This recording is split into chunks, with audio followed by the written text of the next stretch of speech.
સુરતના પાંડેસરામાં દારૂના વ્યસનથી યુવાનનું મોત નિપજતા પરિવારજનો અને સમાજના લોકોએ મૃતદેહ સામે દારૂના અડ્ડા બંધ કરોના નારા લગાવ્યા હતા. ગુજરાતમાં દારૂબંધીના કાયદાના અમલ વચ્ચે સુરતના પાંડેસરા વિસ્તારમાંથી એક હચમચાવતી દેનારી ઘટના સામે આવી છે, જેને ફરી એકવાર દારૂના દૂષણ સામે ગંભીર સવાલો ઉભા કર્યા છે. આક્ષેપ છે કે પાંડેસરાના નાગસેનગરમાં રહેતા 32 વર્ષીય યુવાન સુનિલ રમેશ સોનવણીનું દારૂના અતિશય વ્યસનના કારણે મોત નીપજ્યું છે. જોકે આ ઘટના માત્ર એક મોત બનીને રહી નથી, પરંતુ સમગ્ર વિસ્તારના લોકોના દબાયેલા રોષને જ્વાળામુખીની જેમ બહાર લાવી મૃતક સુનિલના પાર્થિવ દેહની સામે જ દારૂના અડ્ડા બંધ કરાવવા માટે ઉગ્ર સૂત્રોચ્ચાર કર્યા અને બેનરો સાથે વિરોધ નોંધાવ્યો હતો. हम लोग मैं उषा भाई रमेश सोनो ने लड़का मरा है, उसका नाम सुनील रमेश सोनो ने। वो मेरा बड़ा वाला लड़का था, वो आज 25,500 का महीना कमाता था।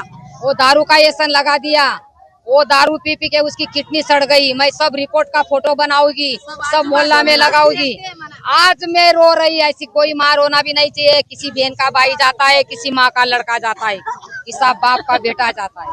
आज हम बुढ़े हो जाएगा तो हमारा बुढ़ापना का सारा था तो दारू की वजह से कितनी माई रोते घूम रही है।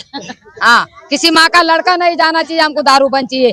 तुम्हारे से नहीं होगा तो हमारा गुज्जर को बुलाओ, हम 10 नहीं, हम 2-3 5-6 लाख कोटी करेंगे उसको ही बुलाओ।